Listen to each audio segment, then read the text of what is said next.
Okay. The first thing I want to say about conflict in relationship is that you cannot avoid it.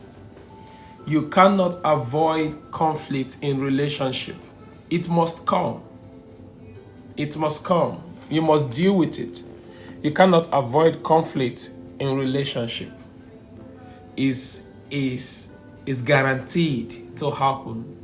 So the question is now, how do I resolve it? How do I resolve conflict?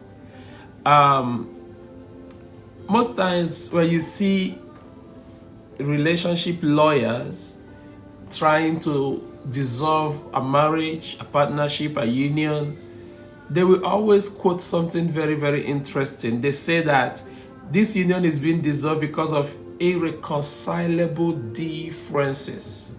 Yeah, irreconcilable differences. And we have such situations in marriages where, boy, nobody can reconcile the two of you any longer. So how do you do it? How do you do it? Have you ever asked yourself, how do I resolve conflict in my relationship? How do I resolve conflict in my relationship? Get ready. Number one. If you're writing, write this thing down. Number one, never ever talk out of your frustration, out of your emotion. Don't do that. Don't do that. Don't talk out of your frustration, out of your emotion. So what do? Number one, stay calm so that you can stay objective. Stay calm so that you can stay objective. Objectivity is critically important. But when emotions are flaring, you can never stay objective. You can never look at the issue from different angles. Trust me, there are so many angles to an issue. It cannot stop on the way you see it. There is more than that.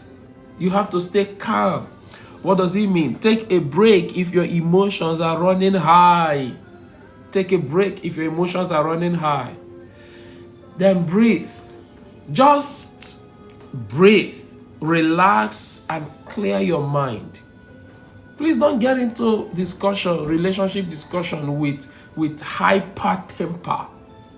Don't get into relationship discussion with so much anger and bitterness. Breathe. Stay calm. Clear your mind. Then this is going to help you so much. Focus on the issue, never on the person. Focus on the issue, never on the person. To start with, the person is not what you are dealing with. It is the issue that you are dealing with. Number two, choose the right time and the place. This is wisdom on conflict resolution. You can't come in the public place and begin to rebuke your wife or rebuke your husband. Man, you are about to pack your bags and get out of that house. You rebuke. Boy, there are so many people that are lacking in wisdom. The audacity to rebuke your partner in public place is insanity. So choose the right time and the right place. Always make it a private and a quiet place where two of you can talk. Make it a private and make it a quiet place where two of you can talk. Very important. Then avoid conflict when you are tired and when you are stressed. At least you should love yourself enough not to do that. Avoid, if you are tired, get some rest. You must not talk about it today. You must not talk about it today. I don't know why some people think that's the best way to talk, where you wake your partner who probably had worked all day, tired, sleepy, you wake him or her up, baby, you need to wake up, we have to talk. Oh my goodness. Love yourself enough to give your body rest. It can always wait. It can always wait. Never talk when you are tired or when you are stressed. Schedule a specific time to discuss. That's number two. Let me take it back. Number one, because I don't want you to miss me. Number one, stay calm and objective. Number two, choose the right place to have a conversation. Number three, use active listening skill. You know, the problem in relationship is that people want to be heard, but they don't want to hear. Holy moly. You want to be heard, man. That's why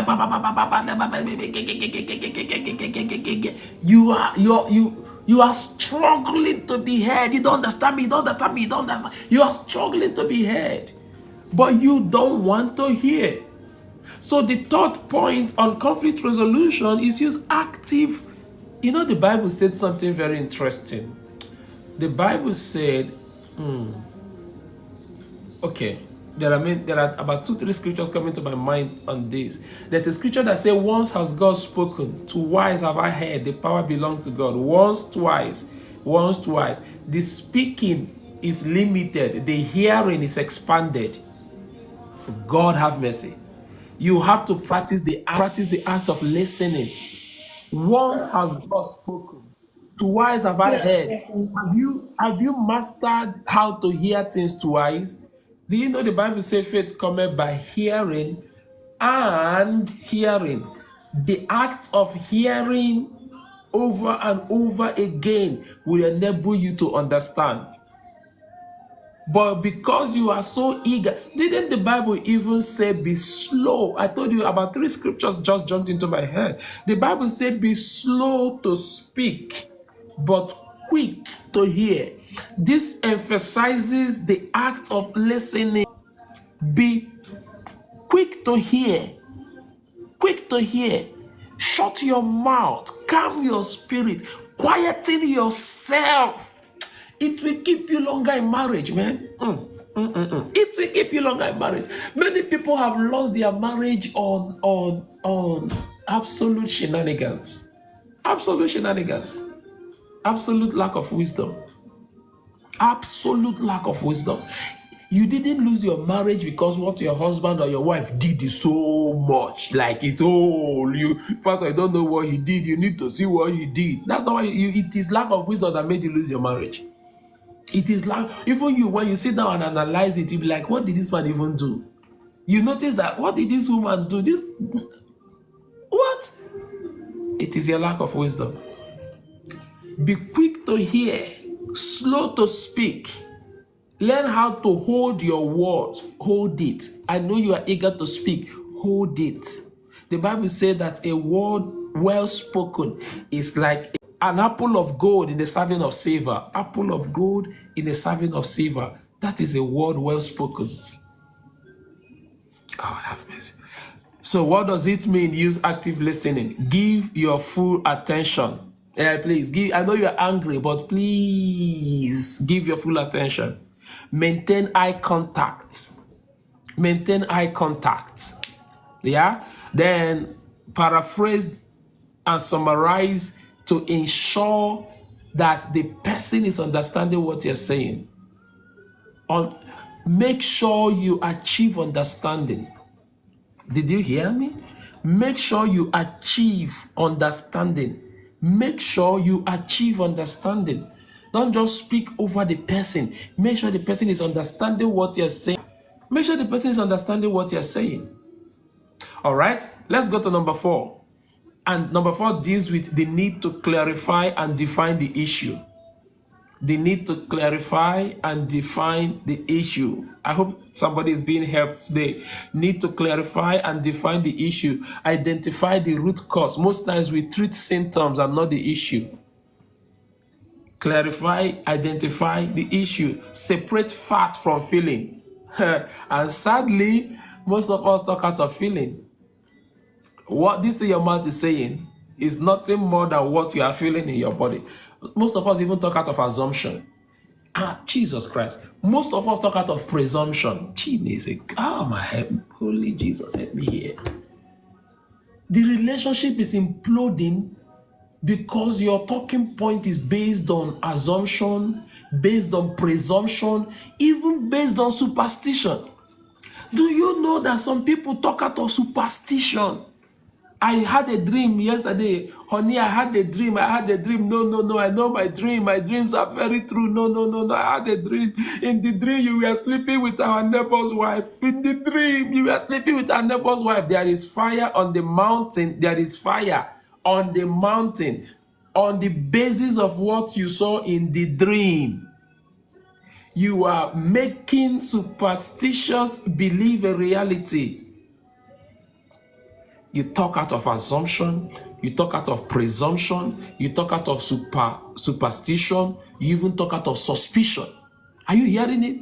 Assumption, presumption, superstition, suspicion. None of this is based on fact. None of this is based on reality. They are all based on feeling. Something is fundamentally wrong.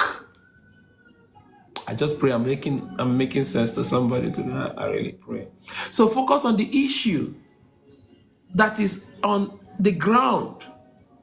Deal with the issue. You cannot be talking about water and suddenly you leave water, you're talking about fire. This is how the other time. You are traveling to the other time. What is it about the other time that you are trying to invite into this time?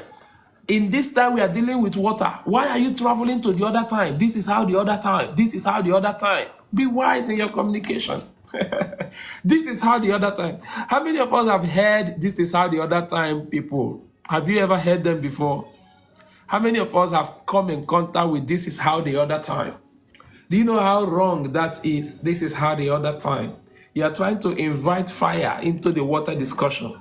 Stay focused on what we are dealing with. Welcome, man of God, great man of God. Stay focused on what we are dealing with. There is nothing like this is how the other time. Let's deal with what we are dealing with. Let's deal with what is on ground. This is a good point that the church should say amen. This is how the other time. People lose their relationship and their marriages and whatever on the basis of ignorance, lack of wisdom. Stay focused, sir. Okay? So that's number 4. Clarify and define the issue. Very important. Identify the root cause. Separate fact from feeling and focus on one issue at a time.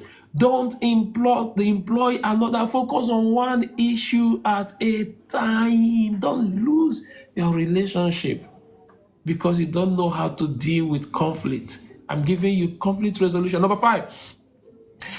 Avoid blame game. Blame game. Avoid blame and defensiveness.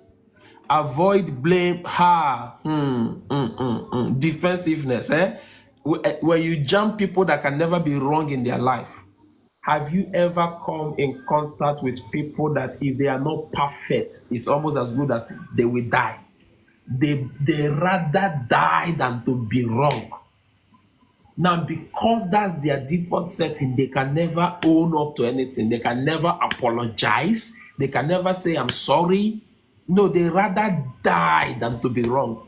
Those are the people that win the fight and lose the marriage.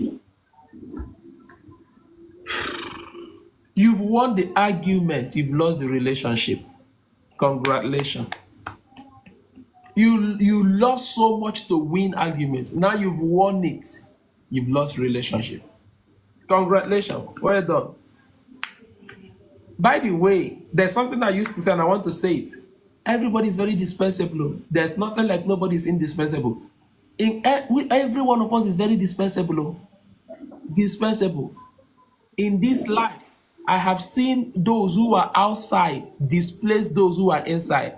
I have seen the so-called outside women occupy the position of the so-called inside women. It has happened before my eyes. It has happened even to people like myself who are great men of God. I know of a powerful man of God. The wife is gone, another person has occupied. Because we are all very dispensable. I am very dispensable. There's no arrogance of feeling, without me you can't survive. Without me you will survive, sir. I am not Alpha and Omega, I'm not beginning and the end. Your life is not tied around me. So it's important to humble yourself. If that makes sense. It's important to humble yourself. By the way, I'm almost through. I'm hurrying to round off what I'm saying. It's what I'm saying making sense? Defensiveness. They will defend themselves. They will defend themselves. Let me show you wisdom, sir. Always use I statement instead of you. Don't forget this. Don't forget this. Use I. Have you ever seen a movie? I watch movie a lot. Guys. But there's a coded something that I see in movies, and I keep asking myself, why is this so? Why is this so? Something happened, and a husband, for example, or a man was trying to beat himself so much, and the woman around him or the wife say, no, honey, no, that's not you. It's not you. It's not you. It's me. It was my error. It was my mistake. It's my fault. I said, why is this thing happening? Even when, listen to this, even when the woman and all of us who are seeing the movie know that this is the man's mistake, why is this woman taking ownership of the mistake and telling the man, honey, it's not you, it is me? Why does this thing happen? I keep asking myself until I found out that it is a mystery of eradicating guilt and burden. Sir, guilt and burden can kill your partner before your eyes. He will just slump and die. This one that you like him to be very wrong, you are the one who loves to be right. Be careful. There are other women who, even when they knew he is wrong, or when, if it's a man in this case, when he knows she is wrong, he's even taking the responsibility. Honey, it's not you. It is me. It's not you. Why? Because he's trying to lighten the weight of guilt, the burden of the error on him or on her. In your relationship, do you know the wisdom of eradicating guilt? Do you know the wisdom of shared responsibility? Do you know the wisdom of shouldering something together? Honey, we can shoulder this one together. You don't carry the guilt on yourself. Don't carry the blame on yourself. I need you. Are you more interested in winning the argument and losing your husband even to death, or losing your wife even to death? Emotional burden is the strongest form of burden ever. Not financial, not physical, not even health. The burden, emotional burden, is the strongest burden ever. And that's why some people avoid their partners to carry the weight of emotional burden on them. Be smart, guys. Avoid blame and defensiveness. Use I statements instead of you. And that's what I'm trying to explain. Use it's I, it's not you. Use I statement. Own it together. Take responsibility. Take ownership of actions. Refrain from personal attack. Replace from yes, man of God, it can damage the body unknowingly. Damage it straight up. Science told us that major reason why people are having all manner of sickness, including cancer, is because of psychosomatic diseases. They call it psycho. Now psychosomatic diseases are diseases that are always provoked by emotional burden, sir. Do you understand? Provoked by emotional burden, stress, depression, anxiety. You see what I'm saying? You are living with a partner, you don't even know he's going through depression. It will affect even his physical health very, very soon. Let me run. So refrain from personal attack. It is you. If you hadn't done that, it is you. If you hadn't done that, this would not have happened. It is you. Our daughter is like this because of you. Our son is like this because of you. It is you. Oh, boy, man, listen. The devil is called the accuser of the brethren. Sadly, the devil has employed a lot of people into his ministry of accusation. One of the biggest ministry of the devil is accuser of the brethren. Unfortunately, many husbands and many wives, many boyfriends, girlfriends, people in relationship are now under devil's employment lists of heaping accusation, heaping condemnation. That's another Job description of the devil, condemnation. Heaping accusation, heaping condemnation on people, that can kill. The devil comes only to steal, to kill, and to destroy. Have you asked yourself, how does he do it? Condemnation, accusation, guilt. When that is how you function in your relationship, I know who your boss is. I know who employed you. Oh, can I run a contrast? Let me run a contrast so that we balance it. If I'm to run a contrast, you will see Jesus. Even when you bring the guilty to Jesus, he does not condemn. Oh my God. Oh my God. Oh my God. John 3:16. God so loved the world, he gave his only begotten. 17.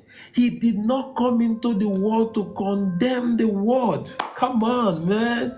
17 looks sweeter. Thank you, man of God. Wow. Thank you, man of God. 17 looks sweeter to me than 16.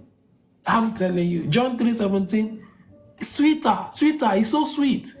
God did not send his son into the world to condemn the world, but that the world through him might be saved. That's the contrast. The devil heaps guilt, heaps condemnation, heaps accusation. Jesus, on the other hand, we see that you are guilty, see that you are condemned, see that you are accused, and they will look at you and say, woman, where are your accusers? The woman looked around, he said, neither do I. God, give us husbands like Jesus, give us wives like Jesus, who can look at their partner, regardless of what their partner did, and say to them, neither do I condemn you. When they brought that woman to Jesus, the Bible said that she was caught in the very act. You know what that means? It means this is not accusation, sir. Jesus is not, we are not falsely accusing her. That's what it means. Jesus, we are not accusing her. We are not accusing her. We caught her. We catch her. Jesus, we catch her red-handed. We catch her. She's guilty. We saw it. We have witnesses, evidences. It is only Jesus that can make somebody go free when even the evidence is against the person. Come on, man. That can preach right there. Only Jesus can make somebody go free even when evidence is against the person. I don't know how many lawyers I have, but in law, there's something called the law of evidence. Law of evidence is one of the strongest laws ever. Law of evidence. If the evidence happens to be against you, sir, forget it. You've lost the battle. But in this woman's case, the evidence was against her. In this woman's case, she wasn't being falsely accused. She did what they say she did. They brought her to Jesus. Jesus still declared her discharged and acquitted. My God. How many boyfriends, girlfriends, wives, husbands can be like Jesus? That's how to deal with conflict resolution. I'm telling you guys, I'm not lying. So, avoid the blame game. Refrain from personal attack. Take ownership of action. Use I instead of you. Are you ready? Number 6, seek a common ground. Seek a common ground. Hello. Seek a common ground. Seek a common ground. Look for shared interest and goals. Look for shared interest and goals. Look for, the Bible says where there's no wood, the fire goes off. Where there's no wood. Those of us that grew in the village. I don't know how many of us that grew up in the village. You know how we cook, cook with wood. But where there is no wood, the fire will go down. Look for the wood in the relationship. Look for what you guys can build on, build around. Look for what unites you, not what divides you. What is it that unites you guys? Why don't you put that wood inside the fire? Instead of people putting wood in the fire, they are removing wood. That's why the fire of passion, fire of love, fire, even sex has gone down. There are married people that in a month is once they're having sex. Sometimes they don't. I have known somebody that in 4 months have not had sex with a wife. 4 months. Great manager. Great manager is a powerful manager. 4 months. You know what? Fire has gone down. Fire has gone down. Why did fire go down where there's no wood? There's no wood. No wood. Why are you not looking for common interest? Why are you not looking for things that unite you guys as against things that divide you guys? Find areas of agreement. Collaborate on solution. Wisdom on conflict resolution. Number 7, be open-minded and flexible. Consider alternative perspective. Yesterday I was teaching, I told you about the Virgin Atlantic owner, Richard Branson, how he flew into an airport, saw one of his staff who was sleeping at the lounge, tired. And then he's the owner, he's the CEO, he's the Virgin Atlantic CEO. He sneaked behind the staff and took a picture with the staff while he was sleeping, posted it on Facebook, and said, here at Virgin Atlantic, we work so hard that any moment we get, we take a nap. And he was celebrating his staff. Another CEO, another husband, another wife will say, hey, I don't catch you. I caught you red-handed, sleeping on duty. You are fired. There are perspectives in life. Oh my holy God. There are perspectives in life. Why don't you explore different perspectives? Why do you think it has to be the way you think about it? Just look at this unconventional angle that a CEO came in and saw a flight attendant sleeping on the couch. He went behind him and took a picture. Instead of saying, why are you sleeping on duty? He chose to say that here at Virgin Atlantic, we work so hard that we get tired, and every little opportunity we have, we take a nap. And he was celebrating his staff. Perspective.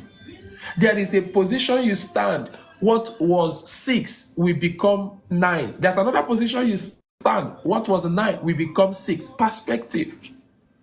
Try to broaden your mind. If I'm helping somebody here, try to expand your thinking to different perspectives. If you do, you won't be hurt or hurting another. There are angles to things. So consider alternative perspective. Be willing to compromise and seek creative solution. That is being open-minded and flexible. Open-minded and flexible. Number 8, address emotional needs. Acknowledge and validate feelings. Yes, acknowledge and validate feelings. I'm sorry the way you feel, baby. I know you feel so hot. I'm sorry. Acknowledge and validate feelings. Show empathy and understanding. Okay? Now, address unmet emotional needs. Address unmet emotional needs. Calm the person down. Okay, number 9, find a mutually beneficial solution. Mutually beneficial solution. Seek a win-win outcome. Consider long-term implication. Evaluate the solution and the feasibility of it. A win-win action. I told you, don't always try to win every argument. You will be tired of winning. If you marry a kind of husband or a kind of wife and all you like is to win, he will allow you to win. There are people who are not afraid to be guilty. Shebi, all you want is that I'm guilty. Okay, I'm guilty. Now that I'm guilty, so what? There you go. Don't lead anybody to that position. Your boyfriend, girlfriend, wife, husband, don't bring anybody to the position that say, okay, what satisfies you is that I'm guilty, right? I'm guilty. What will you do? That's a bad position to be. So seek a win-win outcome. Consider long-term implication and evaluate. Number 10 and the last one, follow up and forgive. Oh, that's so beautiful. What is relationship without forgiveness? What is relationship without forgiveness? What is life without forgiveness? What is life without forgiveness? What is relationship without forgiveness? All right. Check progress and adjust. Let go of grudges and resentment. Cultivate forgiveness and understanding. So let me see what else I can give here. I'm done. I've gotten to my 10 points. So the principles that we have looked into in everything we've been saying for these 10 good points. And let me run down the 10 points again. Just run them down. Number 1, stay calm and objective. Number 2, Choose the right time and place. Number 3, use active listening skill. Number 4, clarify and define the issue. Number 5, avoid blame and defensiveness. Number 6, seek common ground. Number 7, be open-minded and flexible. Number 8, address emotional needs. Number 9, find a mutually beneficial solution. Number 10, follow up and forgive. Now, let me give you scriptures. Ephesians chapter 4, verse 31 and 32. It deals with letting go of your anger. Matthew chapter 18 verse 15, it deals with confront and resolve situation. Proverbs chapter 15 verse 1, it deals with gentle answer. It turns away wrath, turns away anger. So in everything I have said, these are 4 summarized principles of conflict resolution. The first one is respect and dignity. Respect and dignity. The second one is active listening and empathy. The third one is collaborative problem solving. Collaborative problem solving, a win-win situation. And the last one is forgiveness and reconciliation. I just summarized it. This is how to have a powerful conflict resolution. Respect and dignity. Have some dignity and respect for the partner you're dealing with. Active listening and empathy. Don't be quick to talk, rather be quick to listen. Collaborative problem solving. How do we make it a win-win situation? How can I share in your burden? The Bible talked about sharing in one another's burden, thereby fulfilling the law of Christ. So this law that is impossible to fulfill, one of the code to fulfill it is to share in one, bearing one another's burden. Share the burden so that it doesn't kill one person. It's not too heavy on one person.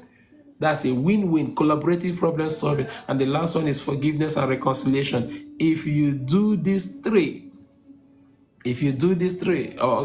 4, boy, you will resolve no matter what the conflict is. You will resolve it. You will resolve it. All right? Okay, I'm done.